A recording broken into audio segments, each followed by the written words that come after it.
Semangat. Semangat? Semangat, semangat. Wow, sepertinya Bapak semangat sekali ya hari ini. Nah pemirsa, kali ini di Semangat Pagi saya tidak sendirian, tapi sudah ditemani dengan narasumber hebat tentunya ya. Di sini ada Bapak Mara Umar ME. Nah, selamat pagi Bapak Umar. Pagi. Nah, Bapak Mara ini beliau merupakan direktur dari Agniacare, betul ya Pak ya? Betul. Oke. Jadi pemirsa nih kita bakalan ngobrol-ngobrol apa sih Agniacare itu gitu ya Pak ya? Apakah ini sebuah lembaga atau apa? Mungkin nanti Bapak bisa menjelaskan itu. Baik, nah pemirsa pokoknya ini tuh informasi yang sangat menarik, yang pastinya ini bermanfaat sekali. Makanya jangan kemana-mana juga ya, jadi harus stay tune terus sama kita ya Pak di sini ya. Oke Pak, kalau boleh tahu nih Pak, program Agniacare itu apa sih Pak? Kalau boleh tahu kenapa dinamakan Agniacare juga seperti itu? Oke, makasih kita berangkat dari pesantren Idrisiyah, di mana pesantren Idrisiyah itu kan lembaga pendidikan untuk umat tentunya ya. Tapi kemudian berangkat dari pendidikan, kemudian kita harus ada kemandirian gitu ya. Lama kelamaan kemudian perlu ada penggalangan dana dari masyarakat gitu kan untuk mendukung program pendidikan, program dakwah dan semua aktivitas-aktivitas yang ada di pesantren Idrisiyah. Nah, jadilah kami sebuah lembaga zakat.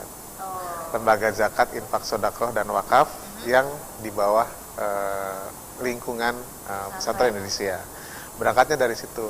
Tapi kan kemudian apakah lembaga zakat ini hanya milik Idrisiyah? Tentunya enggak. Ini harus menjadi milik masyarakat. Kalau misalnya Idrisiyah selama ini dipandang sebagai pesantren yang berhasil mengembangkan pemberdayaan ekonomi, tapi lihat di sekitar pesantren, jangan sampai mereka ada yang tidak terbantu gitu kan. Itu yang menjadi titik tekan. Jangan sampai ada rumah di samping pesantren yang hampir roboh. Itu kan satu hal yang miris tentunya ya. Maka gimana caranya pemberdayaan ekonomi ini tidak hanya dirasakan oleh orang yang berkepentingan di pesantren, tapi masyarakat sekitar pun harus ikut merasakan gitu. Nah, itulah latar belakang adanya Lazis Agniacare ini. Oke, jadi itu awal mulanya kenapa adanya Agniacare ini gitu ya Pak ya. Baiklah, nah sudah berapa lama nih dari Agniacare sendiri ini terbentuknya? Ya, sebenarnya cikal bakalnya itu udah secara tradisional sudah berjalan puluhan tahun seiring dengan berdirinya pesantren Idrisiyah itu sendiri. Cuma kan waktu itu pengelolaannya masih tradisional gitu kan, antar satu masjid, satu zawiyah kalau dalam kultur Idrisiyah itu satu zawiyah lain gitu kan, terkumpul. Tapi pengelolaannya sangat tradisional dan juga mungkin kurang transparan. Nah, sekarang dengan era keterbukaan dan juga dengan pengaturan pemerintah yang terkait dengan lembaga zakat, maka kemudian kita bikinlah lembaga zakat yang lebih profesional, yang juga menjunjung tinggi akuntabilitas. Gitu. Luar biasa sekali ya. Terus di dalamnya itu, di dalam Agniacare ini ada program apa aja nih Pak? Kegiatan apa aja gitu loh Pak di dalamnya? Iya, normalnya mungkin gini, bahwa lembaga zakat itu kan adalah menghubungkan antara orang yang ingin membayar zakat atau kita sebut muzaki dengan orang yang berhak menerimanya atau mustahik. Jadi kami menghubungkan tuh orang yang kelebihan uang dengan orang yang kekurangan uang, yang sifatnya mewadahi kayak gitu. Nah, apa sih program-programnya yang dijalankan atau yang disalurkan? Nah, ini mungkin setiap lembaga zakat akan membawa ciri khas masing-masing. Misalnya mungkin di masyarakat kan udah ada terkenal lembaga zakat yang konsentrasinya adalah membantu kaum duafa dengan nama lembaga zakat yang ada duafanya gitu kan. Atau misalnya ada lembaga zakat yang fokus kebencanaan. Atau misalnya fokusnya itu sosial, kemanusiaan. Kalau ada sesama muslim yang teraniaya di Palestina, di Uighur dan sebagainya, itu mereka ambil segmen itu. Itu satu segmen-segmen yang diambil oleh para pelaku zakat ini gitu. Lantas apa yang mau dimainkan oleh Agniacare? Agniacare itu ingin mengambil segmen yang belum disentuh oleh lembaga-lembaga zakat lain. Apa itu? Yaitu pemberdayaan ekonomi umat. Oh iya betul, Itu yang memang belum ada belum nih Pak ada. sejauh ini. Yang saya tahu juga belum ada gitu Iya. ya, karena ya secara umumnya seperti itu gitu Betul. ya. Oke, jadi ini kepemberdayaan ekonomi umat. Betul. Jadi karena Idrisia itu kan terkenal dengan pemberdaya ekonomi, kemandirian pesantren. Nah, kenapa enggak ini dibawa ke masyarakat? Oke. Nah, untuk itu Agnia Care-nya ketika berkomunikasi dengan masyarakat, dengan para donatur, dengan para penerima dana, bahwa datanglah ke kami jika kita bersama-sama ingin mengentaskan kemiskinan, bersama-sama ingin membantu pengusaha kecil, tukang cilok, tukang siomay gitu ya, ibu-ibu tukang sayur yang ada di pasar itu mau dibantu, yuk bareng-bareng diwadahi di Agnia Care ini, sehingga Agnia Care ingin dikenal oleh masyarakat sebagai lembaga pemberdaya ekonomi umat. Oke, luar biasa. Nah, itu juga bisa dikatakan sebagai peran ya Pak ya? Betul. Peran pemberdayaan Agnia Care dalam masyarakat, dalam membantu kesejahteraan masyarakat tentunya ya. Nah, pemirsa, kita juga akan kembali lagi dan kita akan mengobrol-ngobrol lebih luas lagi tentunya bersama Bapak Mara juga di sini sebagai direktur dari Agnia Care. Jadi pemirsa jangan kemana-mana, tetap di Semangat Pagi.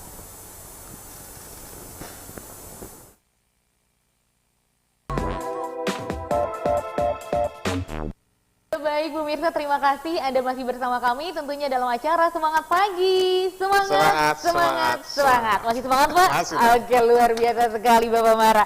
Nah Pak, kan kita masih ngobrolin tentang Agnia Care ya Pak ya. Tadi tuh kalau misalnya apa sih Agnia Care ini kan satu lembaga zakat yang memiliki kepedulian terhadap ekonomi. Ya kan ya Pak ya.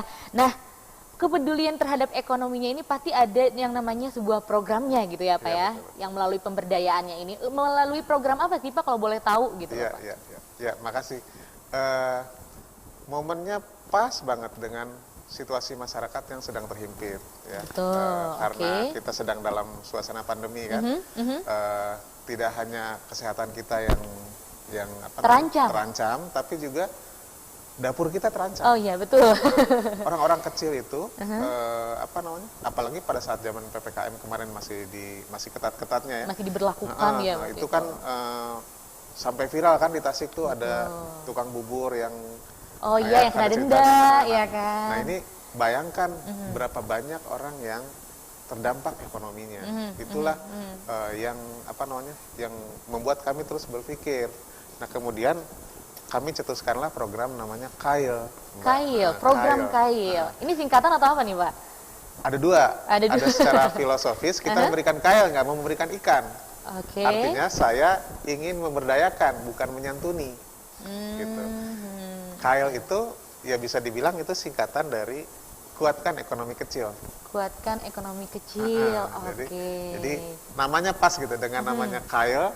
Secara filosofis kita ingin memberikan KAIL, bukan ingin memberikan ikan ya. Memberdayakan bukan menyantuni, tapi namanya juga pas menjadi kuatkan ekonomi kecil sesuai dengan misi yang kami emban atau peran yang ingin kami mainkan, yaitu sebagai pemberdaya ekonomi. Nah, ini dengan KAIL ini maka kami ingin menjangkau para pengusaha kecil itu tadi, yang tukang sayur, tukang bakso keliling, tukang bubur keliling dan sebagainya. Itu yang harus kita bantu gitu. Oke. Jadi lewat program KAIL ini ya, jadi bukannya untuk menyuapi saja gitu ya, tapi ingin melalui pemberdayaan ini jadi jangka panjang mungkin ya Pak ya. Betul. Oke, luar biasa sekali. Nah, kalau mengenai bentuk programnya itu seperti apa sih Pak? Adakah program-program khusus yang membedakan dari program lainnya dari Agnia Care sendiri? Nah, program KAIL ini adalah kan penyaluran dana untuk membantu supaya orang-orang kecil ini bisa berusaha, bisa jualan, bisa dagang dan sebagainya. Kan yang kemarin misalnya modalnya habis kemakan atau misalnya usahanya nggak lancar dan sebagainya, maka kita bantu dia permodalannya dan kita juga bina dia gitu. Nah, dananya dari mana? Dari zakat infak sedekah. Daripada mereka mengajukan ke lembaga-lembaga keuangan misalnya kan, di mana dia harus ada ada bunganya gitu kan, itu akan agak-agak memberatkan. Nah, kalau lembaga zakat kan sebenarnya bisa menyalurkan dana sodako. Nah, cuman kami mensiasati gimana caranya. Namanya sodako kan boleh putus gitu kan. Cuman masyarakat kecil kadang mentalitasnya juga harus kita bina. Gimana caranya dana sodakoh yang kita salurkan ke dia itu produktif, gitu Mbak. Jangan sampai, dan memang tetap bagus namanya orang bersodakoh, kami terima, kemudian kami salurkan, selesai urusan. Betul. Tapi kan akan lebih memberdayakan, akan lebih mendidik jika dana tersebut harus dikembalikan ke Agnia Care lagi. Dalam bentuk apa? Dalam bentuk infaknya dia. Orang kecil juga kan bisa bersodakoh. Betul, gitu. betul.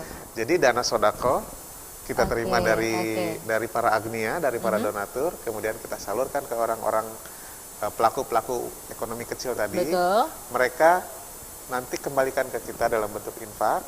Suka-suka mereka mau per bulan berapa, namanya infak kan terserah. Betul, terserah ya. Tapi nominalnya ada gitu. komitmen dari dia bahwa hasil omset sekian saya sodakohkan deh buat Agnia Care gitu kan. Hasil omset hari ini maaf saya belum bisa, ya nggak apa-apa. Tapi intinya ada duit yang kembali gitu. Betul, nah duit kembali ini terkumpul lagi buat siapa? Buat orang kecil yang lain. Jadi bergulir gitu. Jadi kalau ditanya apa sih bentuk penyalurannya, intinya sih ada dua Mbak. Ada dalam bentuk modal kerja, ada dalam bentuk pinjaman tanpa bunga. Jadi ada dua program nih Pak. Boleh mungkin dijelaskan masing-masingnya? Misalnya kalau modal kerja itu kan ada usaha yang udah jalan.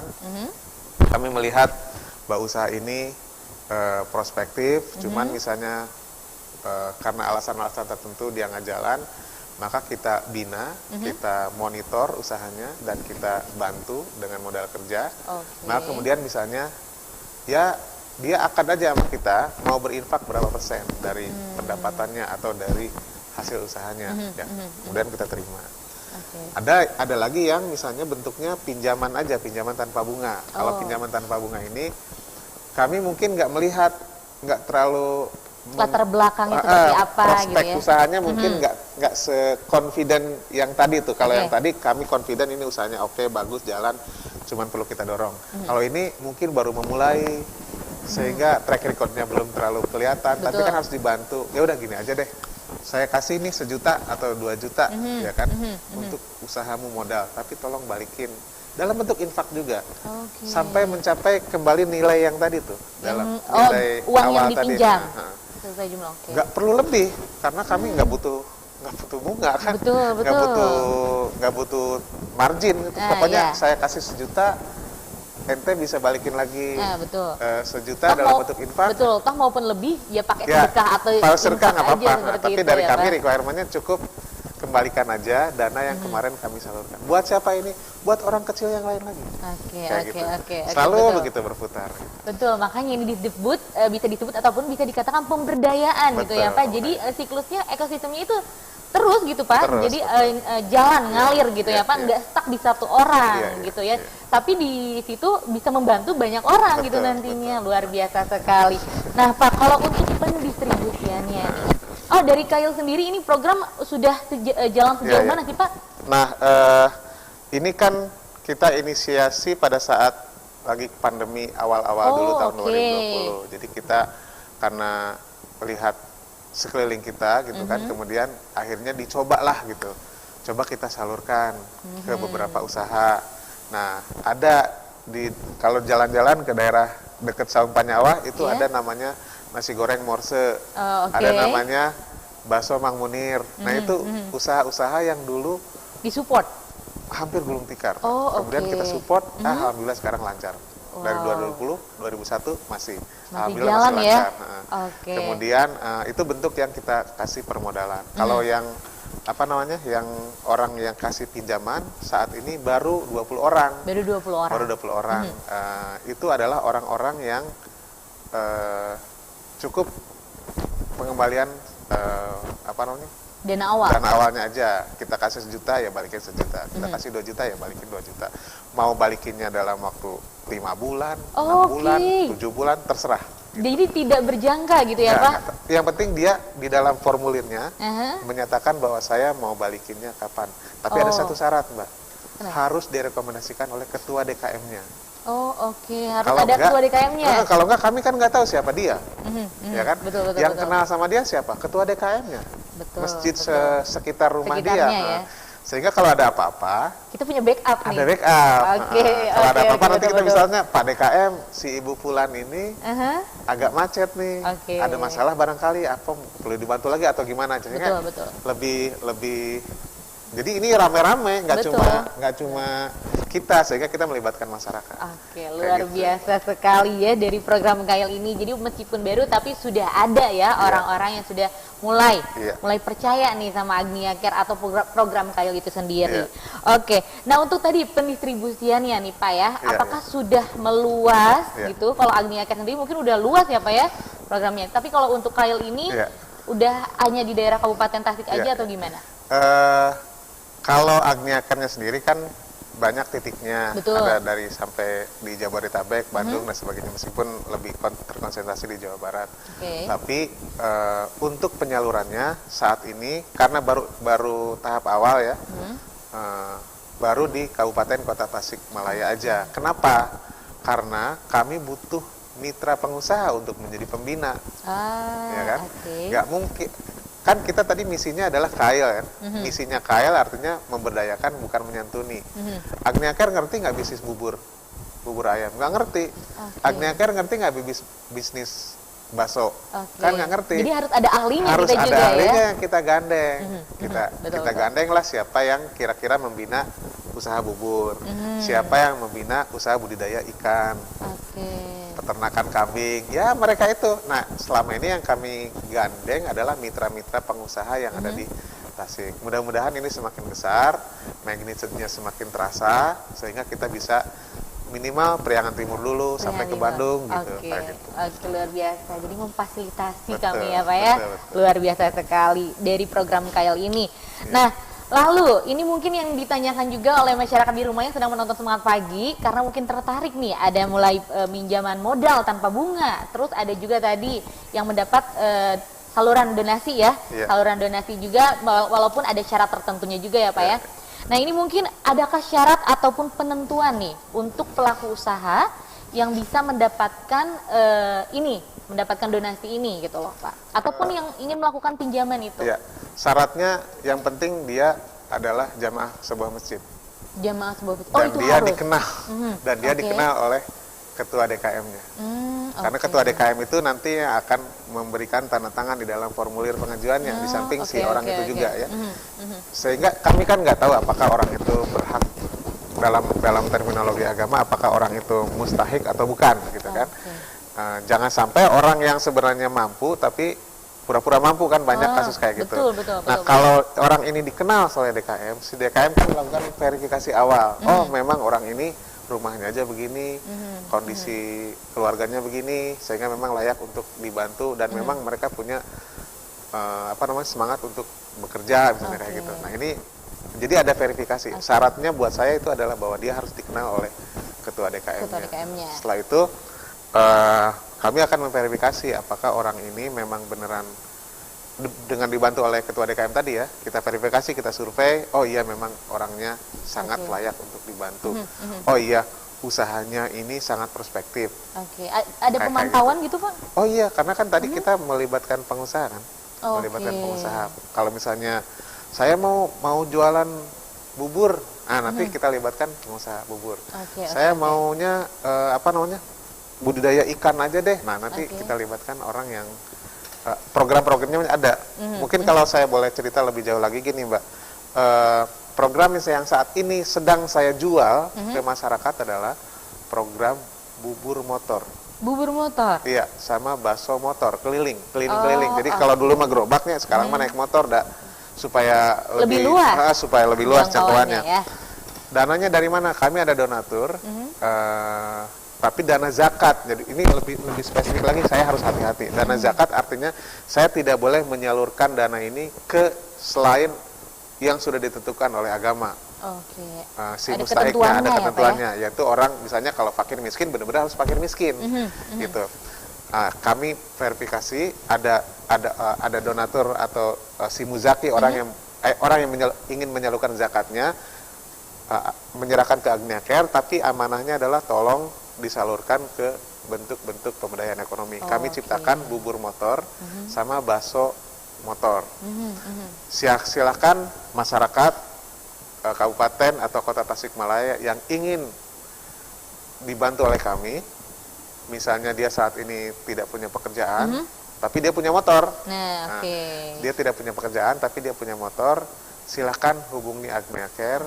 Nanti kita ngobrol-ngobrol ya, gimana prospeknya atau gimana kami melihat dia, kayaknya ini oke gitu kan. Maka nanti dana dari permodalannya dibantu oleh si donatur yang udah kami kerjasama gitu. Betul. Jadi satu orang itu 5 juta, Mbak. Wow. Cukup kan untuk misalnya beli gerobaknya, Betul. beli mangkoknya. Pemodalan itunya cukup. Itu cukup. Jadi dengan 5 juta dia bisa dapat itu semua gratis kan. Buat dianya. Tinggal dia siapin motor sama siapin badan keliling-keliling. Aduh, saya nggak ngerti gimana cara keliling, diajarin. Oh, sampai diajarin. Saya nggak gimana cara trik-triknya, diajarin. Iya, betul. Jadi cukup, yang penting dia mau ada motor, modal disiapkan. Oke, luar biasa ya. Tinggal ikhtiarnya, tinggal usahanya ya, keliling jualan bubur. Mau jualan bubur boleh, mau jualan bakso boleh. Oke, luar biasa sekali nih pemirsa ya. Lalu ini nih Pak, yang terakhir, tapi sebelum yang terakhir juga nih, untuk pemirsa di rumah yang ingin mendonasikan gitu ya, sebagian harta ataupun yang ingin menginfakkan, sedekah, zakat dan sebagainya, ini caranya gimana sih Pak kalau ke Agnia Care ini? Ya, ini pertanyaan yang paling penting. Gitu kan? Karena di Indonesia ini yang kami rasakan ya, rasanya juga tidak hanya teman-teman di Agnia Care, tapi teman-teman di lembaga zakat lain pun akan merasakan yang sama, bahwa ketika ada satu program yang kita inisiasi, kita komunikasikan ke masyarakat, maka yang pada datang adalah tangan di bawah.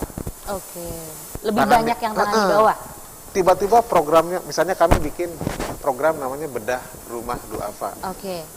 Tentunya tujuannya supaya banyak orang yang berbondong-bondong menyalurkan sodako untuk membantu orang-orang kecil yang tidak bisa merenovasi rumahnya.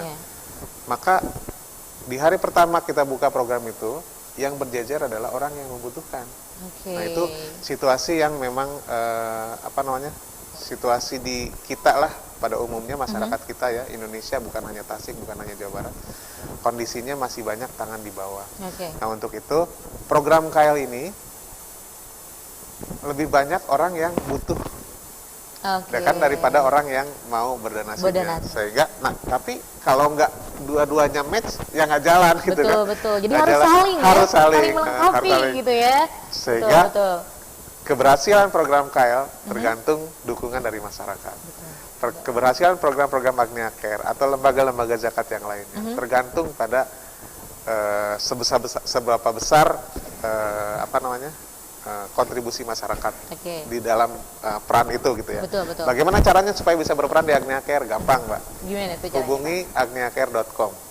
Di situ langsung sudah ada program-programnya, misalnya program KL, saya klik, saya mau donasi, saya klik donasi, mau 100.000, 500.000, terserah. Suka-suka. Nanti setelah itu setelah selesai transaksinya, nanti email akan langsung masuk ke Mbak Karisma. Selesai.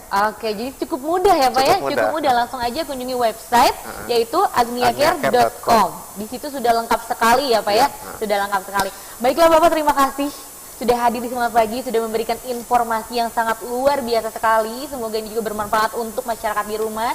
Dan jangan lupa nih pemirsa, apabila pemirsa ingin mensedekahkan ataupun zakat ya kan Pak, infak, boleh nih ke Agnia Care gitu ya, insya Allah amanah. Apalagi yang ingin ikut mensukseskan program KL ini gitu ya, akan sangat luar biasa juga nih untuk kita semua tentunya bisa memperdayakan banyak orang-orang di sekitar kita tentunya. Baiklah pemirsa, informasi tersebut menjadi akhir dari perjumpaan kita kali ini. Terima kasih juga untuk pemirsa di rumah yang sudah menyaksikan Semangat Pagi. Jangan lupa untuk selalu saksikan Semangat Pagi setiap hari Senin sampai dengan Jumat, tentunya hanya jam 9 pagi di Radar TV. Akhir kata, saya Karisma Soraya pamit undur diri dari hadapan Anda. Mohon maaf apabila ada kata-kata yang salah selama penyiaran tadi. Selamat beraktivitas dan sampai jumpa. Terima kasih banyak.